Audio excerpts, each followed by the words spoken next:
Alrighty, and welcome back to another episode of the Comics from the World podcast. As always, I'm your co-host Mateo, and as always, like in every other episode, I'm accompanied by Frankie. How are you? How was your Halloween? Pretty uneventful. Yeah, so it was fun. I think I saw.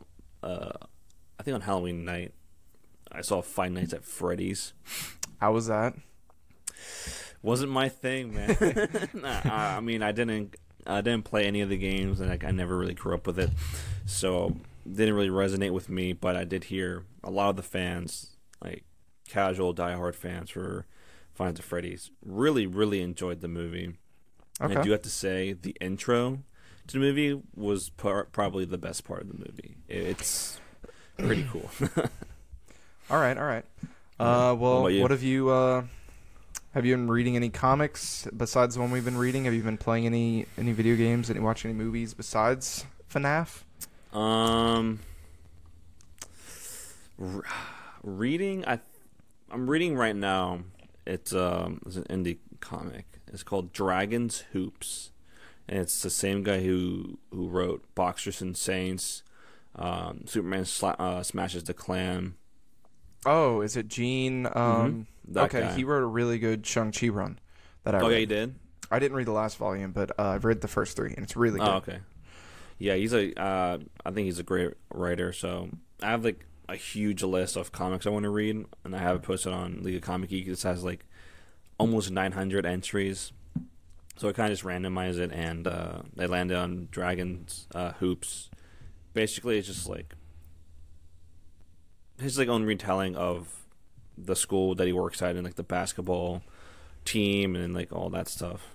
Okay. So it's pretty cool. It's pretty interesting and insightful as for someone who doesn't know anything about basketball. He is who I really want him to write the next Amazing Spider-Man run. Oh, like, really? Once this current run is done, I would love to see him write Spider-Man. Yeah, that'd be cool. I really like his writing style, so I feel like it'll fit. Yeah. On Halloween night I started playing Resident Evil 8. Okay. I'm pretty much almost done with that. It's pretty good. It's creepy. And then I'm replaying Ghost of Tsushima, which is amazing. It's awesome. Yeah. I finished Mark Waid's Daredevil. It's incredible.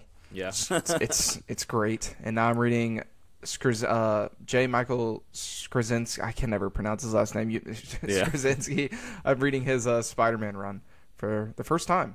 Okay, I think. How far are you into it? Well, that's the thing. I mean, I think I'm around like issue. I think it's either 41 or 51, but like I haven't read 41 issues. I don't remember. Okay. I think it starts around like 30, so I'm probably like 10 or 12 issues in. Maybe more. Okay, because I know that run like kind of introduced like the whole spider totem thing. That's the first arc. I'll say this. I think. Have you read that arc? I read that arc, but it was like a while ago, and I don't think I finished it because of Moreland and the spider totem. I was like, oh my god! It's by far, I think, the best I've ever seen Moreland. It's the most interesting I've ever seen Moreland. Is his first introduction. It's actually really good, and I'm not even a big fan of the spider totem thing. Yeah, I mean, I do agree that it is his best, at least from what I've read, his best like appearance. But it's a pretty low bar for me. For I was surprised how much I liked it. I don't know. The spider totem it's like I like it, but I also hate it. I don't know. But yeah, I found Moreland to be pretty cool.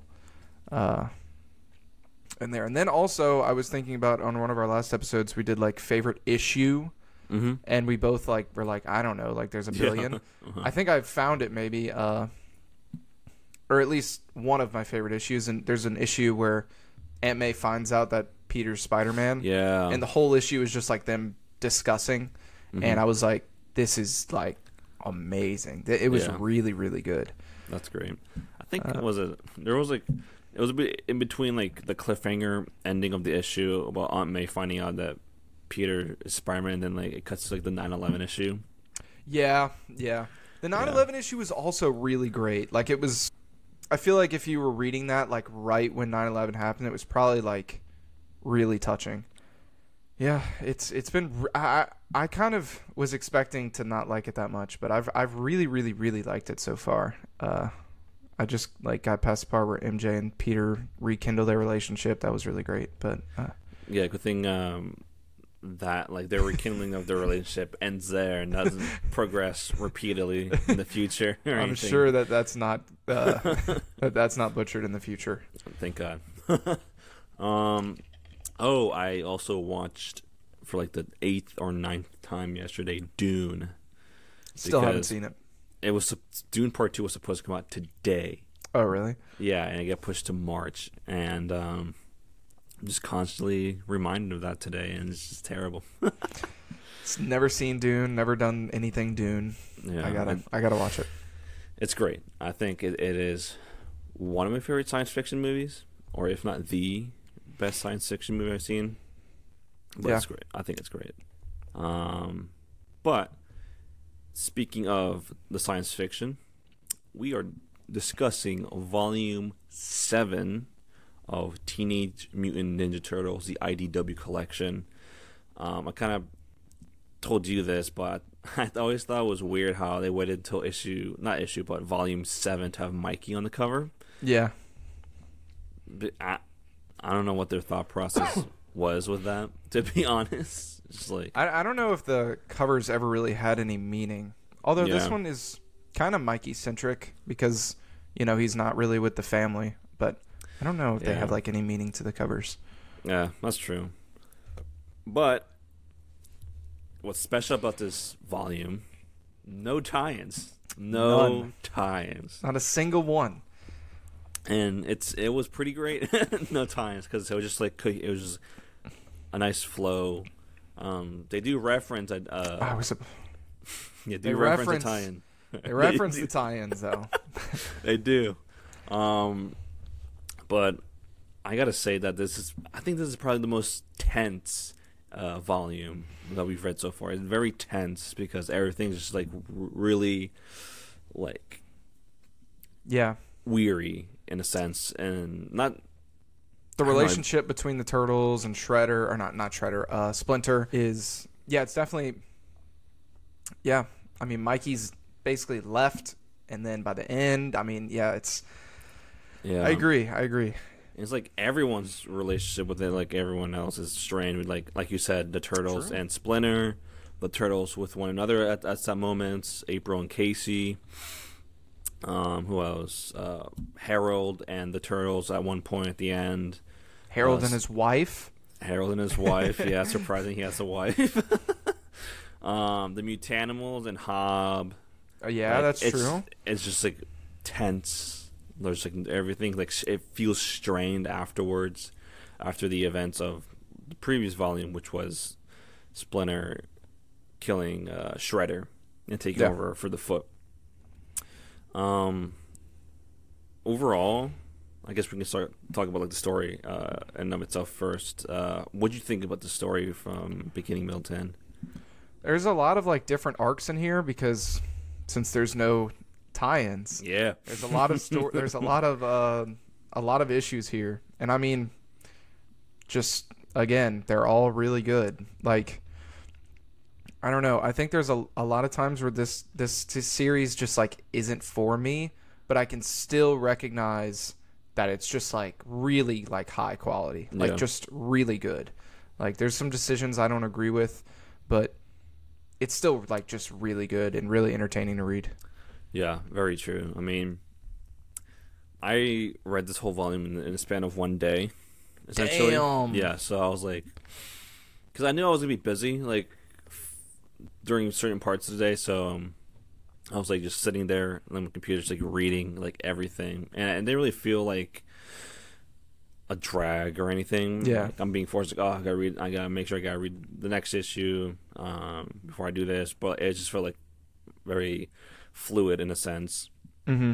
And I don't know, I feel like you said, there's a lot of kind of mini story arcs that are in. I don't think there really is like a overarching story in this, other than just trying to get the Foot back, or I guess the overarching would be just Mikey and Splinter and just kind of the turmoil between the family. But besides that, nothing like, now that they've killed Shredder, nothing like, crazy story-wise. Yeah. I want to touch upon something. You didn't read the Casey and April miniseries, did you? No, but they mentioned it about 30 times. Yeah. And, yeah, I mean, what'd you think about Casey in this? Because he's very emo now. I'm getting tired of Casey and April. I'm just getting sick of the two of them. I'm just kind of over the two of them. Any page where I'd flip and it's the two of them talking, I go, okay. Now I have to hear about the road trip that they went on, and I don't know. I mean, yeah, I felt the same way because I read the whole road trip mini series, whatever. It was okay. It was mainly, I think, like I said in a previous episode, where it's just them having a rough patch in their relationship, and then the Immortals pop up, which teases what happens in this, and then the Immortals do pop up for a brief second.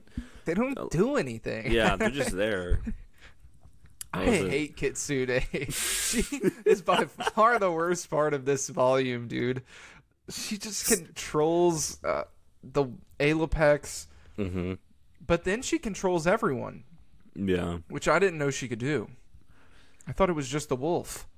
Yeah, that's what I thought too. Because I feel like there's like a connection that they had, either off panel or like those already established in a previous volume. I think she's like, her avatar of her goddess or whatever is the wolf, and so she can control wolves or foxes or something. I don't know. But then she just mind controls the turtles, and I was like, whoa. I didn't know she could do that. Because he's already been mind controlled. Now he's immune somehow. I kind of thought that was cool because, like, he has already been mind controlled, and she tries to do it to him, and he's like, get out of her. He's like, not me. Like, it's not happening to me. And I was like, all right, respect. Yeah. Yeah, so, again, the whole Immortals thing, I feel like that's going to play an even larger part later on in the series, which, I don't know. They need to do something really interesting for my attention to be fully grasped. Yeah, the Rat King will just pop up, say something, and leave, and do nothing. And I'm like, okay, like, how many times is he going to do this? Is he going to ever do anything? No, I mean, from what we've read so far, I don't think so. Where was it? Oh, yeah. So, yeah, that whole thing. I kind of want to talk about Splinter. Okay. And just whose side are you on? Are you on Splinter's side? Are you on Mikey's side? Or are you on... I think Mikey is just being such a whiner. But I knew they grew up, teaching those ways. I kind of see like the turtle side, because at the end, throughout the whole story of this volume, they had to fight the street phantoms, which have cloaking devices that Harold and his ex-wife made. They rescued Harold, but then Splinter kills the CEO or whatever he is. And I was like, damn. And then they were like, what's going on? All the turtles are like, damn, that might be too far. Yeah. But then Splinter's almost basically tells Leo at the end, like, I kind of knew this would... He tells Leo at the end, like, basically he says, like, I kind of knew, like, y'all wouldn't be okay with this. But this is what I need to do. So, like, I'm going to be the head of the foot, and y'all go, like, do y'all's thing. Like, basically tells him that, like, y'all are a family. So, I think the series, like, this ends off in the coolest way possible. I think, like, seeing now Splinter leading the foot on his own and seeing the turtles now they're going to be on their own, I think is really cool. Like, it's the most I've excited I've been for the future. Yeah. And I like the ending quote where it says, the Foot Clan is not to be trifled with, and it's just him in like the black background. Man, I mean, I feel like it feels like he's slowly turning into Shredder too. Yeah, with like the way he like progresses throughout the entire volume. But at first he's trying to like rationalize and like, oh yeah, I understand, but things are different now. I'm on about to take over the Foot Clan and blah blah blah. And then at the end, we get him saying to Leo, yeah, like I know you're upset about it, but I gotta do what I gotta do. Gotta do it. If you want to leave, you can leave. I don't know. I mean, I think they are trying to make it seem like he's kind of becoming like Shredder, but I don't know. He sticks to what he says. Like at the end, he kills that guy, but he doesn't kill like the minions. Yeah. He's like, I just got to kill the people that are worth killing, like the people that need to be killed. Like this guy's he's a bad guy. He's got to go down. Yeah. So, but you could also see it from the Turtles' side, where like this isn't trained. They're like ways that they essentially grew up with. But yeah, I think I'm more on Shredder's side, not Shredder, Splinter. Same at this point. It's basically the same thing. It's so true. It's so easy to call them the wrong thing. Yeah, Shredder, Splinter. I don't know whose side I'm on, but I just think it's a really cool future for the series. Yeah, I'm really excited to see where things go. There, R.I.P. I also didn't like this guy that much because we got like his whole backstory, but like you don't really care about like what he is. I'll be honest, I skimmed through the backstory. I wish did not care. Did not care. Yeah, it's dumb, and like I honestly thought that Shredder was gonna execute all these guys right here, just like the way they're like. That would have been insane. That's why I thought. I was like, oh my god, is he gonna execute all of them? I was like, oh, okay, no, they're not. Leo, behead them. That'd be crazy. That would have been a Shredder move. That would have been too far. I feel like it's gotta happen like in a later issue or like. I don't think he's gonna. Do you think he'll go that dark? I don't think he will. I feel like he would go that dark, and like the Turtles have to stop him and the Foot Clan, and then or something that they're like either make him come to his senses, saying like this is wrong, or like I don't think they would do this, but like they kill Splinter. I don't think they're gonna do that, but that'd be crazy. That'll be an extreme route they go to. But yeah, quote: the Foot Clan is not to be trifled with. Yeah, look at him. He's not fucking around there. Nah, and then not. Like he's all mopey like me. But yeah. Splinter is, I feel like he's becoming more and more like Shredder, which is gonna be very interesting to see. I'm very excited for that. He's getting a little darker. I don't know. We'll see. I don't think he'll go there fully, but I do agree. I think the Turtles are gonna have to go up against the Splinter-led Foot Clan. Yeah. Who knows? I feel like this might be like stupid, but I wouldn't be surprised if they did it. If like Kitsune like oh wait, no, she can't possess Splinter because Splinter's immune to that.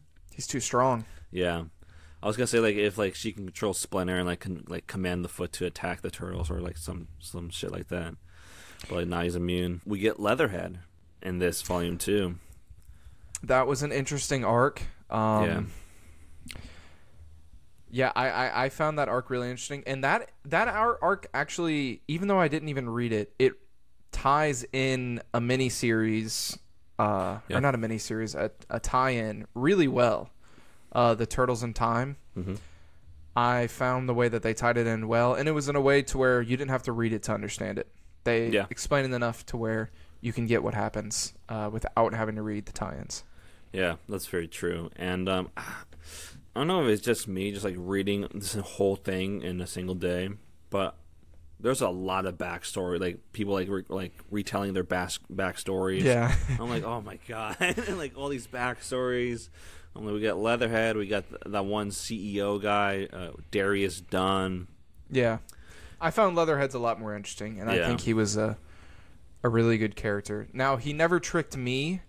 I pretty much saw what was going on the whole time, where he's like, telling lies and acting like... Now, he's not necessarily like a bad guy. He's just trying to get some revenge. Mm-hmm. But like, the Fugitoid gets killed, and they're like, "Who did it? Is it the huge, massive gator, or is it?" So. Or is it the rock guys who are dying? Yeah, like, I don't know, dude. Because I was reading this whole thing using that the panel feature on Comixology. When I saw Fugitoid's head being bashed and basically flung off, I was like, "Let's go!" No more Fugitoid. I'm so excited. To be fair, I don't think they wanted it to be a mystery, because you can see with Fugitoid's dead head, you can see him running off in the background, and you can see that it's him. So I don't think they wanted the reader to be who is it? But I wanted to I almost wanted to shout at the turtles are you really that dumb? Can you not figure out who it might be here? Right.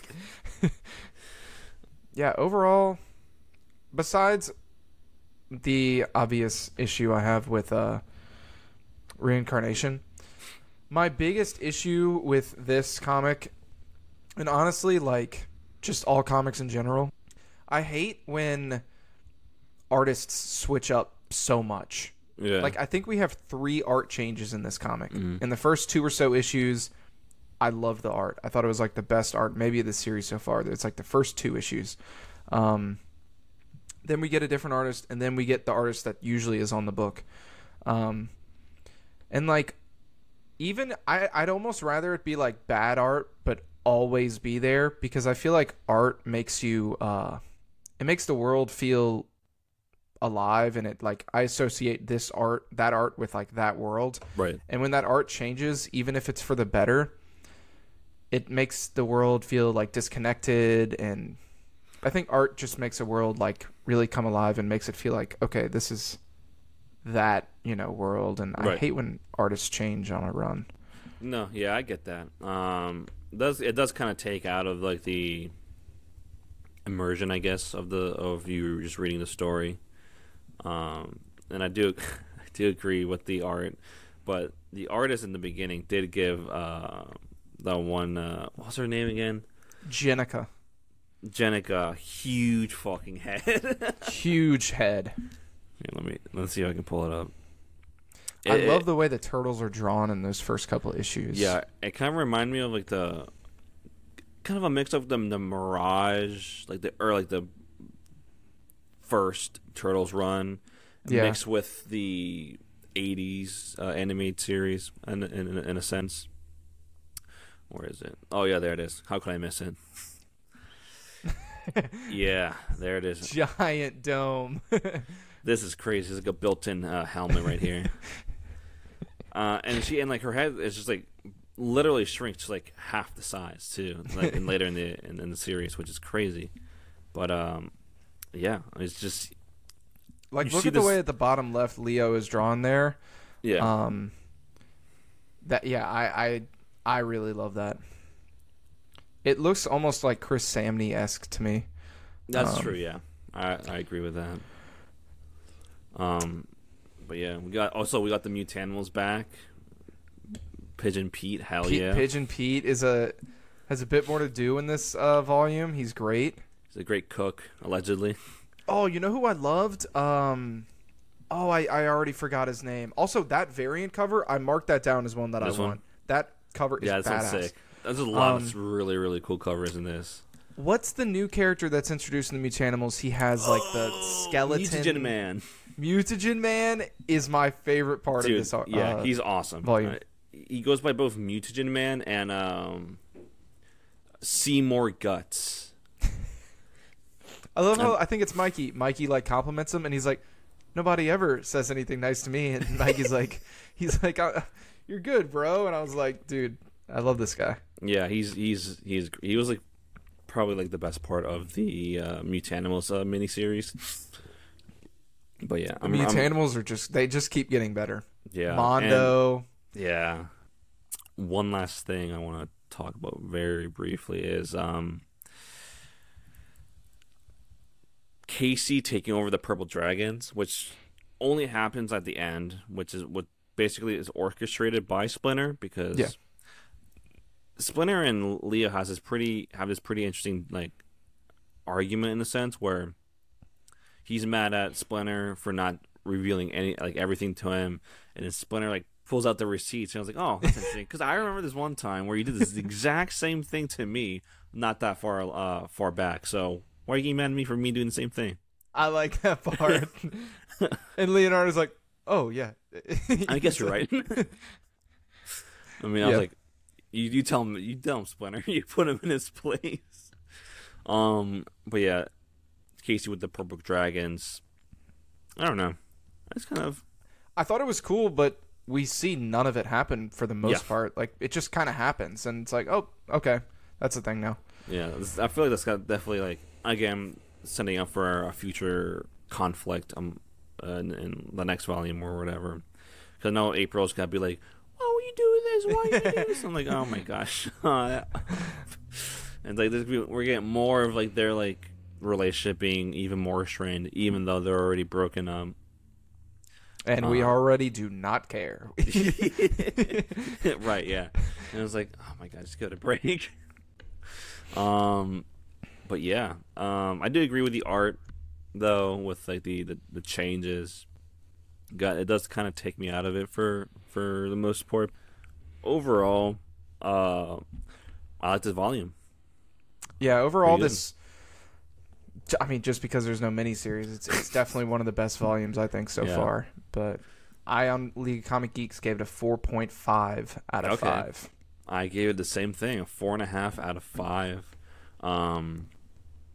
Yeah, I thought it was really good, but I just felt like there's like some things missing or just not talked about enough in a sense. Yeah. In this volume that I'm pretty sure is gonna be expanded upon in the next volume. And just like the whole Kitsune Immortals thing, Casey and April's relationship.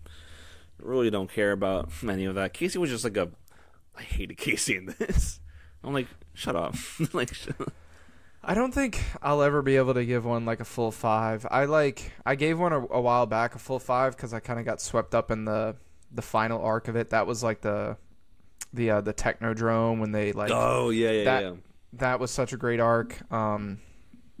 I ended up going and changing it to a 4.5 because, like, again, I think the series is like super, super high quality, but at the same time, it just isn't for me with the art, the reincarnation, and also just like now that we're like halfway through, I feel like I can say this pretty confidently. Like sometimes, not even counting the miniseries or the tie-ins, I just feel like there's too much fluff sometimes. Like, there's just a little bit too much. Like, I wish they would just focus sometimes a bit more on the turmoil between Splinter and the Turtles instead of, like, here's Alopex, and then here's Casey and April, and then here's whatever her name is that was with the Purple Dragons. Oh, Angel. Here's Angel, and then here's Harold, and here's the Hun. And, like, sometimes I feel like there's a bit too much of, like, bouncing around going on instead of focusing on the really good stuff. Yeah, I get that. I mean, that's valid. I feel like since we're going like more towards like the end of the series now, that I just have this feeling there's gonna be more tie-ins and like mini-series in each of these volumes. I'm just like, no, just stop. Hey, I'm not reading them. I ain't reading all that. I unfortunately will be reading all that. But let me do something real quick. I kind of want to share the screen because I always like looking at the covers at the end. They're really great. Yeah, so we got this one by Kevin Eastman, which is really all cool. of the Kevin Eastman covers are so good. We got this one by Pablo. I can't pronounce the last name, but some guy named Pablo. I think this is really cool. Kind of reminds me of Scotty Young a little bit. Mm-hmm. Really nice. Then we got this one by Michael Walsh. That one's really great. Good. This one's by I can't pronounce the name. Those chompers, dude! Look at those chompers on. I think that's Leo. Leo? Yeah. Damn. No shit. God, I mean scrolling to his groin or anything. But here it is, Eric Jones. I like that one. I think that's it. Yeah. In the back, the covers are really great. I always like how it starts off with I think this is awesome. Mm-hmm. Right there. Another Eastman one, the Street Phantoms versus the Foot. Really cool. I thought this was like very like 300-esque in a sense. I would honestly love to collect all of the Eastman covers. Like I really would. It's just this one's just I like this one too. But yeah, I am 4.5 out of 5 for both of us. It's been great so far. I've been enjoying it. Let's see if it doesn't like fall off at the end or anything. Yeah, the last one I remember was my least favorite volume, but had my favorite part was when they attack Splinter. Or not, God, I keep doing it. They attack Shredder and kill Shredder. That was that was insanely good. I've heard a lot of people call this version of Turtles like their definitive version. Yeah, I hear that a lot too. Like I'm like on like the, not to sound like a dweeb or anything, but I'm on the TMNT subreddit, and everyone's saying like this is like their definitive or like the definitive Turtles iteration or whatever. Yeah, and this will just never be my definitive Turtles, and that's okay. That's fine, you know. Yeah, because like there's even if there's a lot of other TMNT runs, the original one. There's like Mirage ones. There's like Turtle runs based off of the '80s cartoon. Yeah, there's animated series. There's all. Yeah, and after this one that's being written by the same guy, Tom Waltz, I think. There's another run that happens after it, and like there's like a lot of Turtle comics, variations, etc. that you can always go to, or just watch the movies or TV series or what have you. So I think we talked about that in the previous episode, where like there is like a lot of like diversity with like the interpretations of the Turtles, where you can just like choose one, say this is your definitive version of the Turtles, and no one really is going to go against you on that. Yeah. But yeah. That was our review for TMNT Volume 7, Volume 8. Damn, almost done. That's crazy. Volume 8 is coming out sometime in the future, obviously. But I'm excited to see what. I'm also interested in what they're gonna do with if they do like a climactic like send off or battle or whatever for the finale of the series. Very curious. Me too. Alrighty. Up next, we have a reoccurring series making another pop-up, but this time it involves the wonderful people at League of Comic Geeks. We posted a question on there, and I also posted a question on our social medias, but no one responded. So we're just doing League of Comic Geeks this time. So Frankie posted the question, what are some of your comic book hot takes on League of Comic Geeks? We got some pretty interesting responses. Yeah. I'll let you take control of this part, and we'll see what kind of hot takes people got. Yeah, I resaid mine of the Alex Ross art style. I've said that one before. Don't like his art. Sorry, but I don't. But all right, let's go with the first one from Warg Goblin. When a character dies, it should be permanent 90 to 95% of the time. Characters also should die less often, but I don't think that's as hot as a take. That is so egregiously true. And it's very true. I whenever like a character dies, like Professor X, who's died like 8 times, I'm just like, oh no. Or like when Spider-Man dies, or when Wolverine dies, or Miss Marvel just died, and she ain't dead. I mean, you know, she's I'm just like Miss Marvel died and it was an Amazing Spider-Man, and she had like the next day a book solicited to come out. It's like, I mean, is it really like, is it getting this bad to the point where like I mean, oh man, it's just so I hate it. I hate when a character dies. They just like, oh my god, I'm back because of a recent event that's happened that revived me somehow, or like just magic or whatever. I just hate when a character dies and like the next day they're back. So that is a really good take. I mean, it's a cold take. But it's a true take. Yeah. I don't know. It would just make deaths mean something. Like, for example, Iron Man's death in in Endgame. Like, but it mattered. that might change because if we look at the news that came out the 2nd of November. Oh my God! If they do go that route, then I don't think Robert Downey Jr. will do that. Yeah. I don't. But that, like, unless what you're saying happens, which I just don't think it does. Please don't let it happen. That's what made, like, that death so impactful. Yeah. And now, like, someone dies in a comic.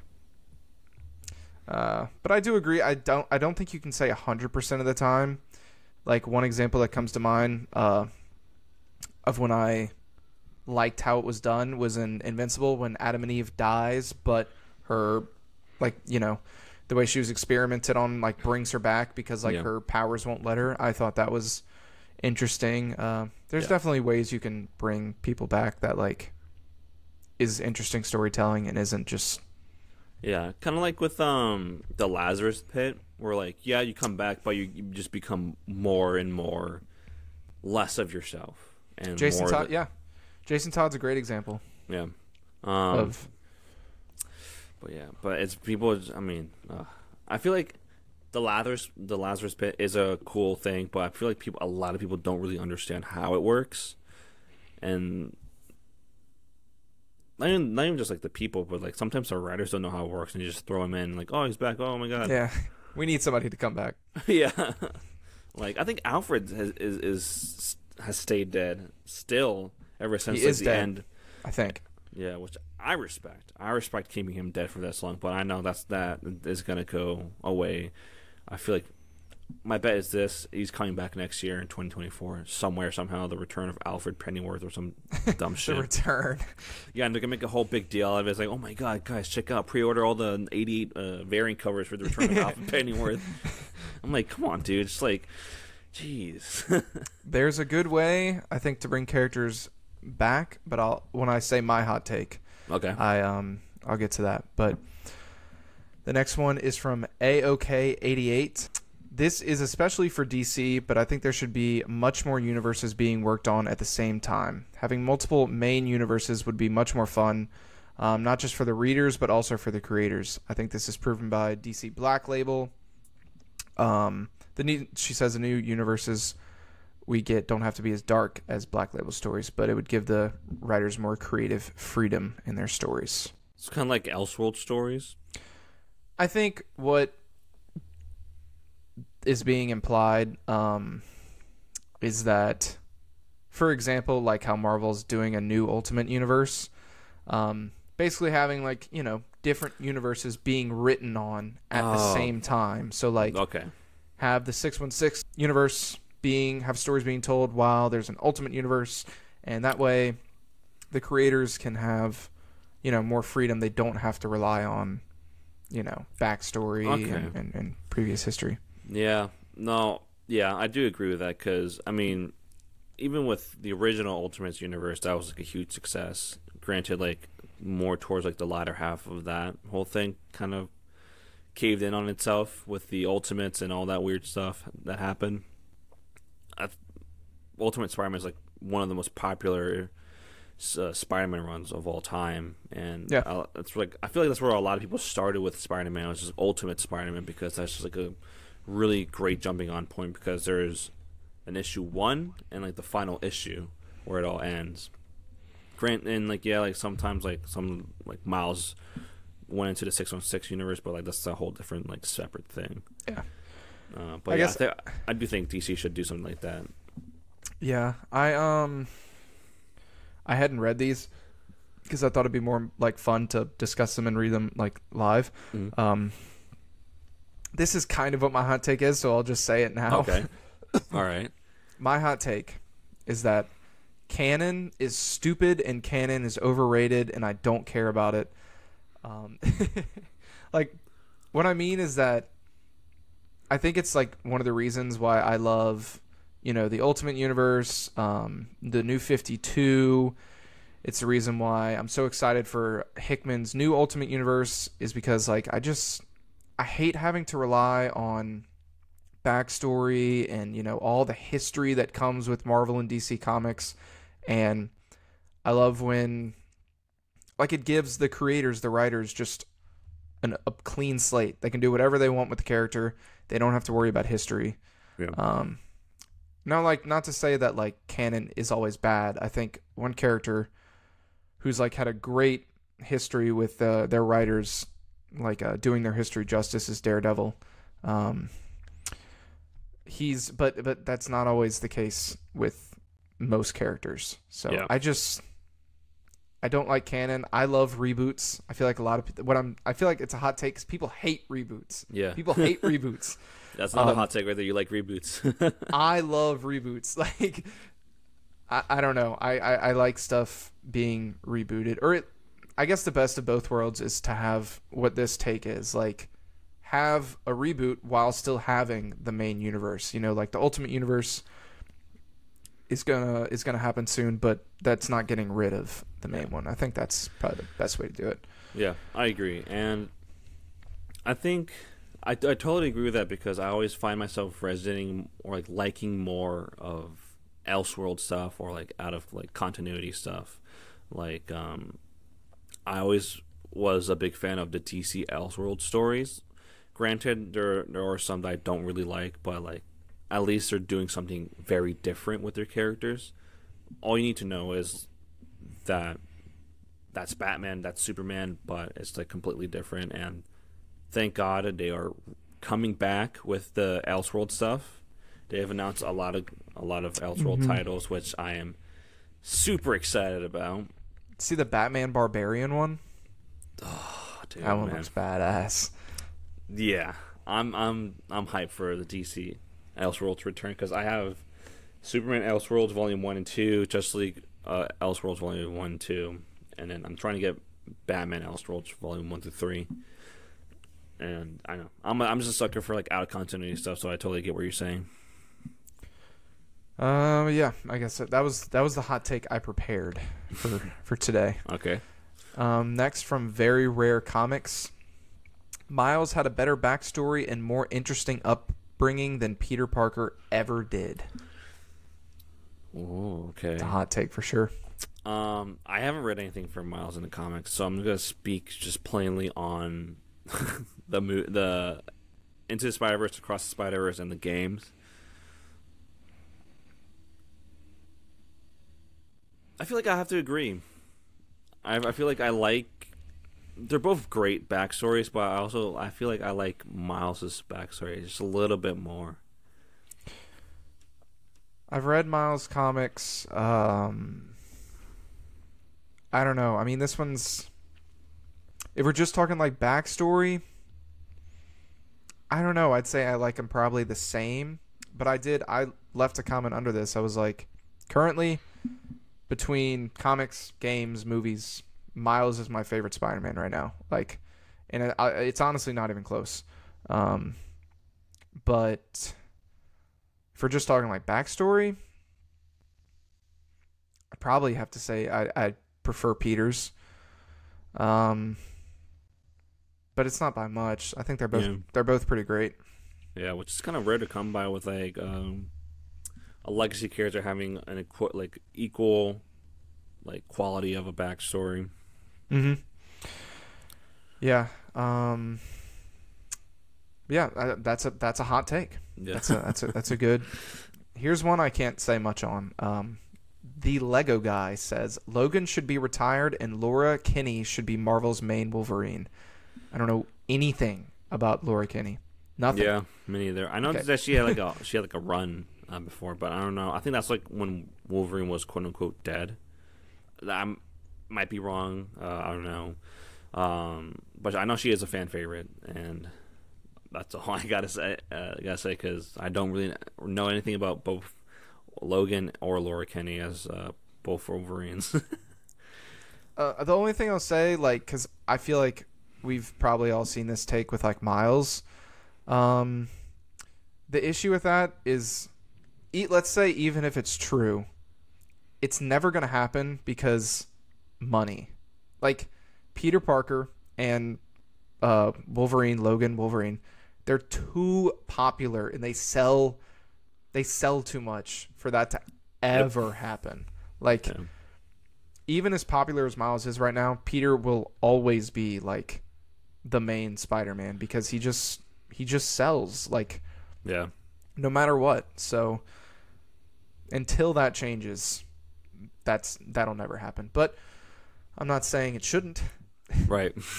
maybe the Lego guy is onto something. Maybe he's cooking. Maybe let him cook, dude. Let him cook. Our next one is Carzo 15. A lot of writers.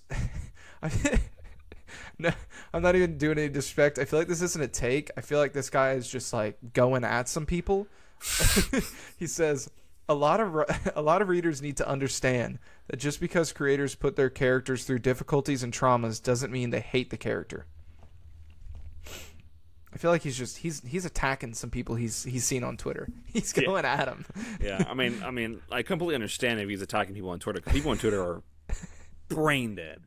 I'm not saying he's wrong. I felt some emphasis behind those words. Yeah, I mean, I never really heard about like anything like that. At least for me, like, we're like, I don't know. I don't know. I have like nothing to add on that. Which I do understand like where he's coming from, where some people might think that, but I don't know. I have nothing to add. The only thing I thought of was the opposite of how people want to see Spider-Man go through just the worst experiences of all time. They want Spider-Man to go through hell, but right. I'd be curious because I feel like this is a specific thing he's talking about, and I would like to know more. I might make a comment. Please elaborate, because maybe someone. Maybe he's cooking on something. Who knows? Yeah, maybe this feels specific. Maybe he's cooking. JoeBro225 says, my hot take is right now, Spider-Man is better when he isn't married. Or wait, hold on. Let me read it. My hot take for right now is, yeah, Spider-Man is better when he isn't married.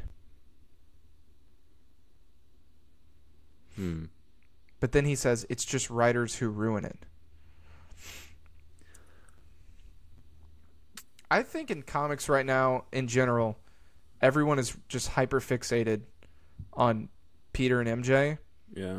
And I think it'd be better if they went their separate ways for a bit so we could just stop. Ever since the Paul situation, I feel like it's been a lot. And yeah, because like I like how they did it with again, and I haven't read that many Spider-Man comics to fully like solidify my opinion as what it is, but for like Kraven's Last Hunt, or in the few bits that I've read of it's like the 80s 90s Spider-Man, I always liked how the writers wrote Peter and MJ's relationship, because like they're either seriously dating or they're already married. I felt like they found a balance right there. They just couldn't grab onto for like current stuff. That's something I've noticed. And if they do go that route where like they go their separate ways, I really don't want them to like oh, I'm thinking about MJ, oh, I'm thinking about Peter, or blah blah blah blah. I just want them to like fully go their separate ways and just like not thinking about each other. Just like do what they are doing, like, and just not be like, I miss Peter, I miss MJ. I'm like, how about you just go away? It's just like split up now, like that melodramatic bullshit with like, I'm sorry, MJ, I'm sorry. I'm like, get out of here. In the JMS run, there's been a decent bit of the melodramatic stuff, but I think it's been done really well. In the very beginning, they're separated. She's in like LA doing like fashion stuff, and he's being Spider-Man. But they eventually do meet up, and there's like an issue where they're just kind of hashing things out, and it's really well done. Is it where they're like, oh, I think I know what you're talking about. Is it where like the guy was like just like dressed up in like this lobster costume or whatever? Yes. Okay, yeah, I remember that. Yeah. I really liked how it was handled there. I think we're about to see a really interesting take on Hickman's Ultimate Spider-Man. Is going to be Spider-Man doesn't become Spider-Man, like he doesn't get bit or become Spider-Man until he's already married with MJ with 2 kids. That's when he becomes Spider-Man. So that I think that's going to be awesome. Yeah. So Very true. I don't know. I just think. Let's have a stable relationship for once. Yeah, I don't know. As far as, I just feel like it's just been nonstop with people either complaining about Peter and MJ, or I feel like we just need a. Yeah. I feel like the comic couple that I like the most, besides, cause I always say like how much I like Big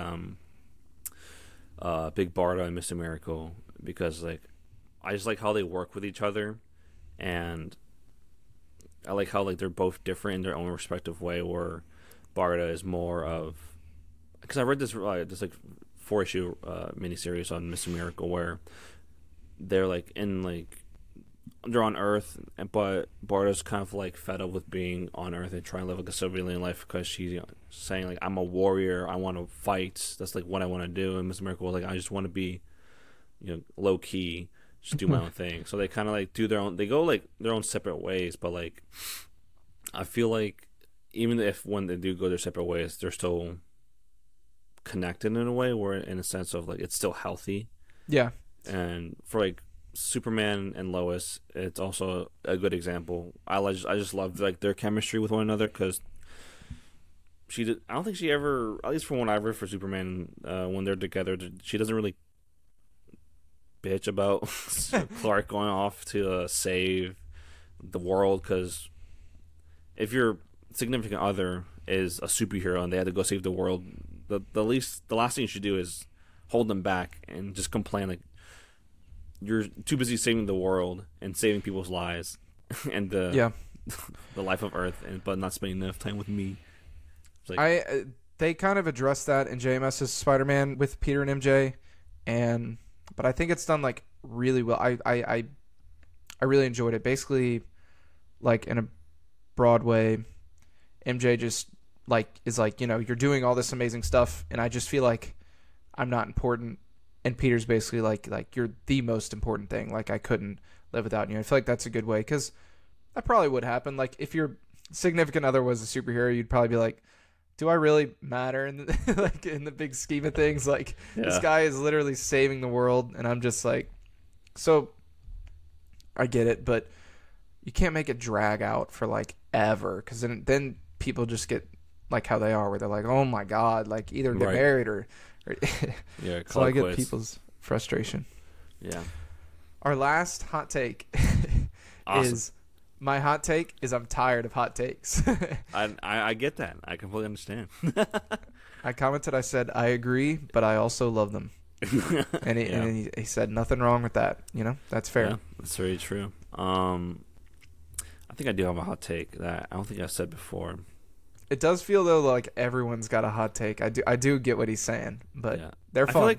I feel like when someone, I feel like there's always that one person who like says like an egregious take just because of how bad it is, and just to get clicks. Yeah.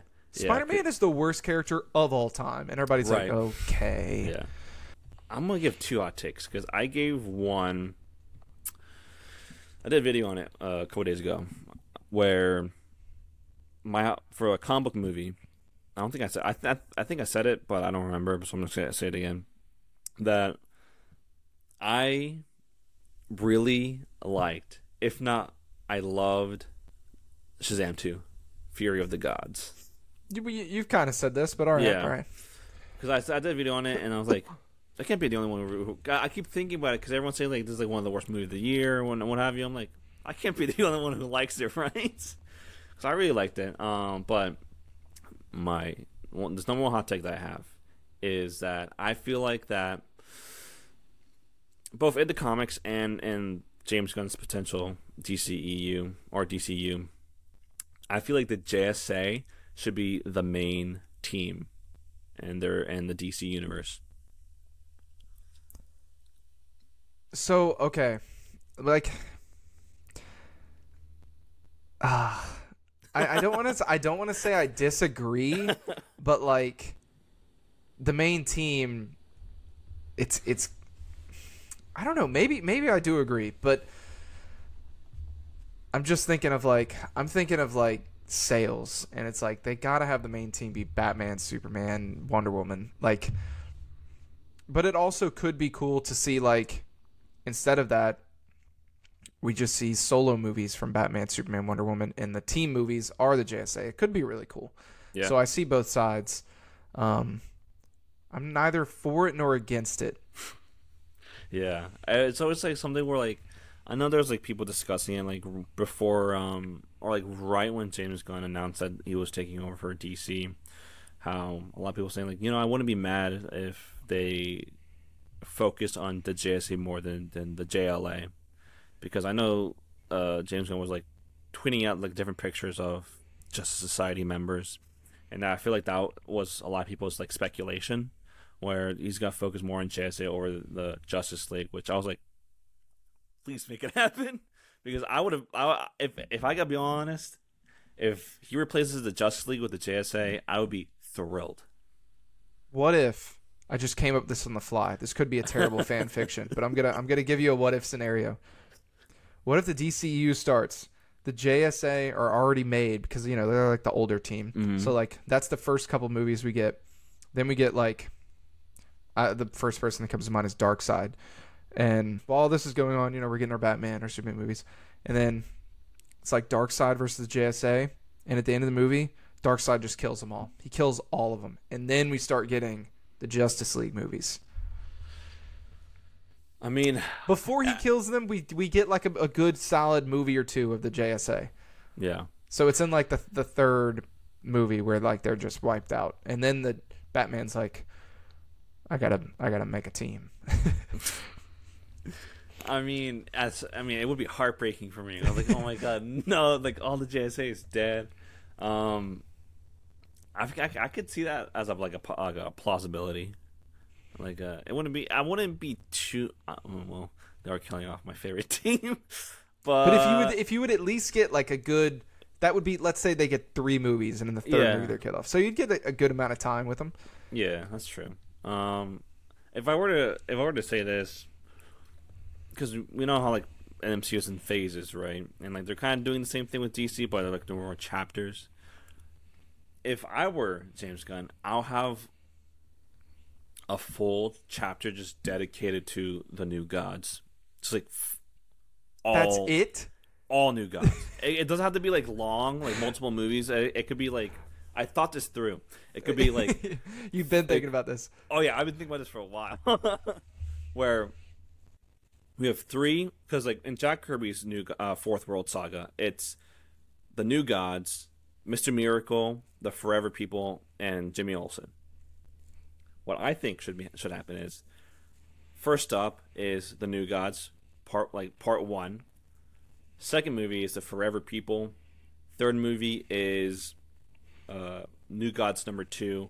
Fourth movie is Mr. Miracle. That could be like a series or a movie. I'm leaning more towards like a series, and like they have like a little Jimmy Olsen, or like maybe even a Superman movie, just more heavily involved with Jimmy Olsen.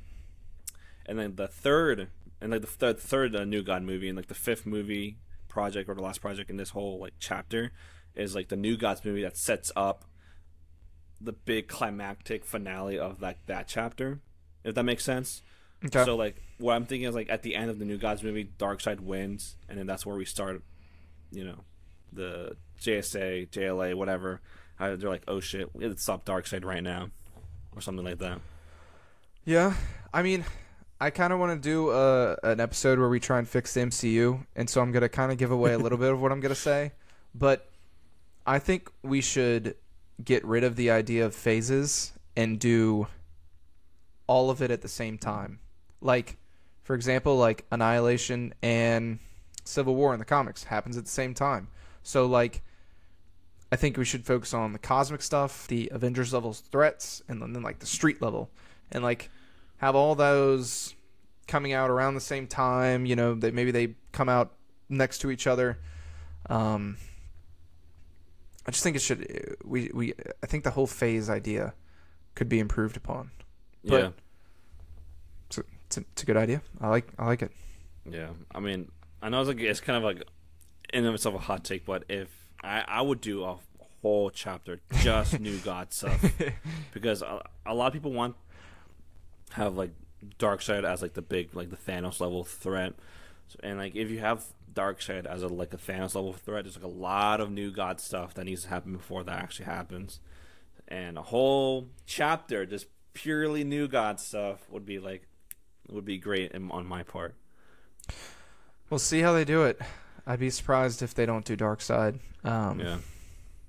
Darkseid, maybe another hot take. Darkseid's better than Thanos. That is a really hot take, and I agree with it. And I love both. Yeah. I think they're both just probably S tier villains. But if anything, I feel like the next villain they would do is Anti-Monitor, but that's wiping out whole timelines, Kang-esque, which I feel like they might do, but they also wouldn't do because of how reminiscent not how similar Kang and Anti-Monitor are, because they're really not the same at all. More of the wiping out timelines thing, and gathering multiple heroes from multiple timelines to defeat this one villain. So I don't know. Who knows? Maybe maybe Swarm jumps universes and hell yeah infiltrates the DC universe. Swarm. All right. Well, that's all the hot takes we got. Thank you for everyone that submitted a hot take on League of Comic Geeks. Appreciate it. Thank you for everyone who submitted their responses on his social. But yeah, it's always a lot of fun. We'll do more of those, and yeah, definitely. If you guys want to participate in the future segment where we ask questions to the community, make sure to follow Frankie at Frankie AM on League of Comic Geeks. It's a great place to do a lot of comic book stuff, collects, catalog everything, pull things, whatever. Follow us on our social media because we want people to also participate on social media. Comics RTW at Twitter, Instagram, TikTok, and Threads. I'm actively using Threads more and more now, which is all right. Let's go. But yeah, that was today's episode. If you guys already read TMNT, this whole series by IDW, leave your comments in the comment section or the feedback section. Or you want to DM us on our social media, feel free to. I always read them. I do get some DMs sometimes where I just post artists' work and you're like, oh my god, thank. I'm like, absolutely. Hell yeah. But yeah, follow us on social media, TikTok, Instagram, Twitter, and Threads at ComicsRTW. Follow us on leagueofcomicgeeks.com. You can follow Frankie and keep up with whatever he does on there at Frankie AM. Follow me on there with whatever I do at Orion Scott. And make sure to, if you haven't catched up on the previous episodes, make sure you do that too. And subscribe to our YouTube channel at Comics Around the World. We also post there too. Hell yeah. That's it for today's episode. I'm excited for next week's episode. And yeah, we'll see you then. Goodbye.